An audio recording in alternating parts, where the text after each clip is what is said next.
হ্যাঁ, আজকে আমাদের কাছে একটি ইনপুট আসে, কলকাতা পুলিশের এসটিএফ এর তরফ থেকে একটি ইনপুট আসে যে আমাদের পশ্চিম মেদিনীপুরের একটি প্রান্তে একটি ক্রাইম করার জন্য পরিকল্পনা নিচ্ছে একটি গ্যাং অফ ক্রিমিনালস। তাদের প্রায় 10-12 জন আছে। তো ইনপুটটা পাওয়ার সঙ্গে সঙ্গে আমরা ওখানে আমরা স্টার্ট করি আমাদের অ্যাকশন। স্টার্ট করার পরে আমরা কলকাতা পুলিশের যে এসটিএফ আছে তাদের কাছ থেকে ফার্দার ডিটেলস কালেক্ট করি এবং আমাদের লোকাল সোর্স এবং নেটওয়ার্ক যারা আছে তাদেরকে আমরা অ্যাক্টিভেট করি। করার পর আমরা প্রায় আজকে দুপুর 12টার পর থেকে আমাদের অপারেশনটি চালু হয়। আপনারা বিভিন্ন মাধ্যম থেকে জানতে পেরেছেন, সারাদিন ধরে অপারেশন চলেছে। তো অপারেশনটা আমাদের সাকসেসফুল হয়েছে এবং আমি আপনাদেরকে মিডিয়ার মধ্য দিয়ে সবাইকে জানাচ্ছি যে আমাদের টোটাল আজকে এই অপারেশনে অ্যারেস্ট হয়েছে 13 জন ক্রিমিনালস, যারা বিভিন্ন রাজ্য থেকে এসছে, যেমন ঝাড়খণ্ড থেকে এসছে, বিহার থেকে এসছে। এর মধ্যে 13 জনের মধ্যে 6জনই বিহারের জামুই থেকে এসছে, ঝাড়খণ্ডের দেওঘর থেকে আছে। বাইরে থেকে তারা এসে তারা আর্মস নিয়ে এসে এখানে একটি রাসায়নিক সারের দোকান, বড় দোকান, গুদাম, দোকান না গুদামঘর, সেটাকে তারা প্ল্যান করছিল ওটাকে আজকে রাত্রে ভেঙে ওখানে তারা ডাকাতি করবে। তাদের কাছে 3টে আর্মস পাওয়া গেছে, one shooter arms, short arms, আর 10টা অ্যামিউনেশনস এখন অবধি পাওয়া গেছে। তারা এটাও তাদের মধ্যে আজকে প্ল্যানিং ছিল, আমরা সূত্র মারফত পেয়েছি, যারা আমাদের সোর্সেস থাকে তারা সেটাও জানিয়েছে এবং পরবর্তীকালে তাদের জিজ্ঞাসাবাদে, প্রাথমিক জিজ্ঞাসাবাদে তারা সেটা কনফেসও করেছে। একটি বড় ট্রাক জাতীয় গাড়ি তারা আইডেন্টিফাই করেছে, সেটা আমাদের যেটা আপনারা সবাই জানেন যে গড়বেতা দাসপুর মেচোগ্রাম যে রুটের একটি ট্রাক আইডেন্টিফাই করেছিল, সেটাকে তারা হাইজ্যাক করবে এবং সেটাকে তারা ছিনিয়ে নেবে এবং সঙ্গে টাকা পয়সা বা আদার্স জিনিস যেগুলো থাকবে সেগুলো তারা নেবে। এবং এইটা ঘটনা করতে গিয়ে যদি কারো জীবনহানিও ঘটে সেটা তারা পিছুপা হবে না।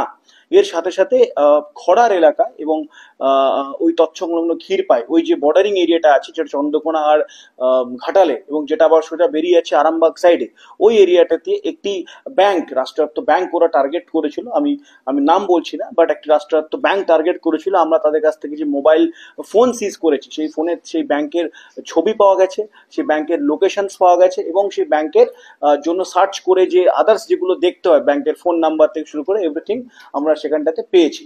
সো এই ওভারঅল যে আমাদের অপারেশন অ্যাকশনস যেটা হয়েছে সেটা কিন্তু আজকে প্রায় দিনভর, প্রায় 8 ঘন্টা ধরে আমাদের অপারেশনস হয়েছে। সেটা ঘাটাল থানা এবং চন্দ্রকোনা থানা এরিয়ায় আমাদের superior officers, additional SP, SDPO including আমিও ওখানে ছিলাম এবং দিনভর এটাকে অ্যাকশন করে আজকে পুরো টিমটাকে আমরা ডিটেক্ট করতে সক্ষম হয়েছি।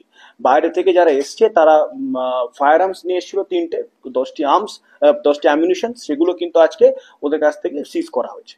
সো আমার তরফ থেকে ব্রিফ করার, বাকি আপনাদের কিছু থাকলে ওখানে আসবে। ভাই আসছে কোথায়? না, এর গ্যাংয়ের মধ্যে যেটা ভেরি ইন্টারেস্টিং কোশ্চেন, এই গ্যাংয়ের মধ্যে বেসিক্যালি বাইরের থেকেই লোক আছে, অন্যান্য রাজ্য থেকেই আসছে। বিভিন্ন রাজ্যের থেকে মেনলি আমরা পেয়েছি বিহার থেকে এবং ঝাড়খণ্ড থেকে, তারা ওখান থেকে আর্মসটা নিয়ে এসছে। আপনারা জানেন যে একটি স্পেসিফিক রাজ্যের একটি স্পেসিফিক জায়গায়, মেনলি বিহারের একটি স্পেসিফিক ডিস্ট্রিক্টে আর্মসের একটা বড় র্যাকেট চলে এবং এই আর্মসগুলো কিন্তু সেখান থেকে এসছে। এবং আর্মসের সেই যে আসার যে যে যারা সেই আর্মসটা নিয়ে এসছে তারাও সেটা স্বীকার করেছে, তারা ওখান থেকে নিয়ে এসছে। মূলত ওরা ট্রেন পথেই আসে, তো ট্রেন যেহেতু আন্তঃরাজ্য যোগাযোগ স্থাপন করে, ট্রেনে করে এসছে এবং আমরা তাদের কাছ থেকে সেই আর্মস রিকভার করতে সমর্থ হয়েছি। এর সঙ্গে নিঃসন্দেহে বাইরের লোক আছে, তারা তাদের স্টেট থেকে, বিহার থেকে, জামুই থেকে স্পেসিফিকলি বলতে, সেখান থেকে পুরো ব্যাপারটাকেই কোঅর্ডিনেট করছে। এটা আমাদের সবে তো এটা ইন্টিগ্রেট হলো। তবে এই গ্যাংয়ের 2জন মেম্বার আমরা পেয়েছি, তার মধ্যে একজন হচ্ছে রঞ্জিত, আমি তার নাম রঞ্জিত এখন অব্দি পেয়েছি। সে কিন্তু অলরেডি একটি কেসে কনভিক্টেড আসামি, 2010 সালে একটি কেসে কনভিক্টেড আসামি, এবং সে বিভিন্ন ইন্ডাস্ট্রিয়াল এলাকায় বিভিন্ন রকম লেবারের কাজ, এবং তার মূল কাজ হচ্ছে লেবারের কাজের মধ্য দিয়ে বিভিন্ন ইন্ডাস্ট্রিয়াল যে ফিল্ডসগুলো, ইন্ডাস্ট্রিয়াল যে প্লেসেসগুলো, এবং যারা সেখানে ব্যবসা করতে আসে সেই ভদ্রলোকদের আইডেন্টিফাই করে তাদের প্লেস অফ স্টে, তাদের বসত বাড়িগুলো আইডেন্টিফাই করে সেখানে ক্রাইম করার জন্য। বিকজ একটি ইন্ডাস্ট্রিয়াল এরিয়াতে ক্রাইম করাটা খুব মানে রিস্কি ওদের ক্ষেত্রে, কিন্তু যদি একটি সেই ব্যক্তি যে ওখানে ব্যবসা করে তার বাড়ি খুঁজে নিয়ে সেখানে এসে যদি কোনো জায়গাতে ক্রাইম করা হয় বা চেষ্টা করে, সেটা তাদের পক্ষে অপেক্ষাকৃত সহজ হয়। তো তারা এই একটি মোডাস অপারেন্ডি তারা অবলম্বন করেছে। স্যার কোথা থেকে ধরা হয়েছে? এদেরকে ধরা হয়েছে আমাদের এটা হচ্ছে ঘাটাল আর চন্দ্রকোনার বর্ডার থেকে। মেনলি ওই এরিয়াটা আলুই বলে একটা গ্রাম আছে, আলুই গ্রাম, সেখান থেকে অ্যাকশন করে ধরা হয়েছে। আজকে এসছে না, ওরা একটি মাঠের মধ্যে জমায়েত হয়েছিল। তো ওরা ওদের যে কনভেন্স, ওরা পাবলিক ট্রান্সপোর্ট ইউজ করেছিল। পাবলিক ট্রান্সপোর্ট, কোনো স্পেসিফিক ভেহিকেল নিয়ে আসলে কিন্তু পুলিশ যেহেতু ট্র্যাক করতে পারে, এবং মিডিয়ার মাধ্যমে ওরা যখন জানে যে বিভিন্ন ভাবে পুলিশ ট্র্যাক করে, ওরা এখন আমরা রিসেন্ট যে ট্রেন্ড দেখছি সেখানে ওরা পাবলিক ট্রান্সপোর্ট ইউজ করছে। স্যার, এর আগেও দেখেছি আমরা বিভিন্ন গ্যাংয়ের নাম, যেমন জামতারা গ্যাং, গ্যাংয়ের কোনো স্পেসিফিক নাম এখনো অব্দি তো আমরা জাস্ট সবে ইনভেস্টিগেশন হচ্ছে, কয়েক ঘন্টা হয়েছে মাত্র। তবে একটা জিনিস, যে যতগুলো মেম্বার এখানে এসেছিল সবাই কিন্তু অ্যারেস্ট করেছে। এই আমাদের রাজ্যে এই গ্রুপের কেউ বাকি নেই, আমাদের পুরোটাই ডিটেক্টেড। এদের সব মিড এজ 30-35 থেকে, বাস ইয়াং ছেলেরাও আছে ওর মধ্যে। এখন দেখুন, এরা যে ডকুমেন্টস গুলো আমাদেরকে দেয় তার কতটা সত্যতা আমার সেটাও যাচাই করতে হবে। আপনি রিসেন্টলি বিভিন্ন জায়গায় দেখেছেন যারা আধার কার্ড দিচ্ছে, এবার সে আধার কার্ডের সত্যতা তো আমি তো ওর ডকুমেন্টস থেকে বলতে পারবো না। আমাদের যে পুলিশের যে ট্রেনিং থাকে সেখান থেকে একটা দেখলে বুঝতে পারি যে একটা মাঝ বয়সী লোক, 30-35 রেঞ্জে মোটামুটি ওদের বয়স।